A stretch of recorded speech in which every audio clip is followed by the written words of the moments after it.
ဒီနေ့ခေတ်လူတွေမြင်နေရတဲ့ Met Gala က fashion show တစ်ခုလို့ထင်ရနိုင်ခြေရှိပါတယ်။ဒါပေမဲ့တကယ်အမှန်ကတော့ history, culture, power တွေပေါင်းစပ်ထားတဲ့ event တစ်ခုပါ။မိတ်ဆွေတို့ယုံနိုင်မလားဗျ။ယခုခေတ် global phenomenon ဖြစ်နေတဲ့ event တစ်ခုကတစ်ချိန်လုံးက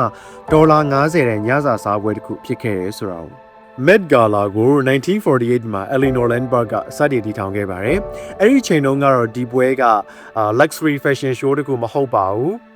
လူကုန်တန်းအတိုင်းဝိုင်းအတွက် high society dinner party တခုအနေနဲ့ပဲရှိခဲ့ပါတယ်။လက်မှတ်တန်ဖိုးကလည်းဒေါ်လာ90ဝန်းကျပ်လောက်ပဲရှိပါတယ်။ဒီ event ရဲ့အဓိကရည်ရွယ်ချက်ကတော့ Metropolitan Museum of Art Costume Institute အတွက်ရန်ပုံငွေရှာဖွေတာဖြစ်ပါတယ်။1990ကိုရောက်တဲ့အခါမှာ Met Gala ရဲ့အရေးကြီးဆုံး turning point တစ်ခုဖြစ်လာပါတယ်။ Diana Vreeland က Costume Institute မှာ consultant အဖြစ်ပါဝင်လာပြီးတော့ဒီပွဲကိုပြောင်းလဲစေခဲ့ပါတယ်။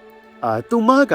fashion ကိုအနုပညာတစ်ခုဖြစ်မြင်စေပြီးတော့ theme based exhibition တွေကိုစတင်ခဲ့ပါတယ်။အဲ့ဒီကနေစပြီးတော့ဒီ event ကညစာစားပွဲတစ်ခုအနေနဲ့မဟုတ်တော့ဘဲနဲ့ cultural fashion event တစ်ခုဖြစ်လာခဲ့ပါတယ်။1995မှာ Anna Wintour က Met Gala ကိုဦးဆောင်လာခဲ့ပါတယ်။အဲ့ဒီချိန်ကနေစပြီးတော့ဒီပွဲက global level အထိမြင့်တက်လာပြီးတော့သတင်းကြော်စောခဲ့တယ်။ media attention, celebrity culture, invitation only system ဒီလိုအချက်တွေကြောင့် Fashion's Biggest Night အဖြစ်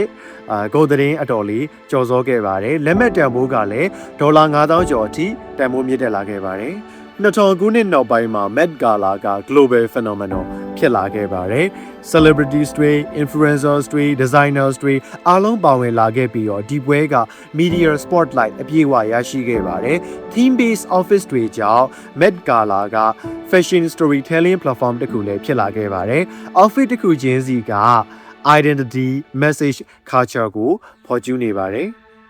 Met Gala ရဲ့အရေးကြီးဆုံး fashion တစ်ခုကတော့ fundraising ဖြစ်ပါတယ်။ဒီ event က Metropolitan Museum of Art Costume Institute ရဲ့အဓိကရန်ပုံငွေရင်းမြစ်ဖြစ်ပါတယ်။နှစ်တိုင်း $1 million တွေကို raise လုပ်နိုင်ပြီးတော့ fashion exhibition တွေကိုဆက်လက်ပြသနိုင်အောင်ကူညီပါတယ်။1948ခုနှစ်မှာရိုးရှင်းတဲ့ညစာစားပွဲတစ်ခုအနေနဲ့စတင်ခဲ့တဲ့ Met Gala ကဒီနေ့ခေတ်မှာတော့ global fashion power culture တွေကိုကိုစားပြုတဲ့ event တစ်ခုဖြစ်လာခဲ့ပါတယ်။ဒါက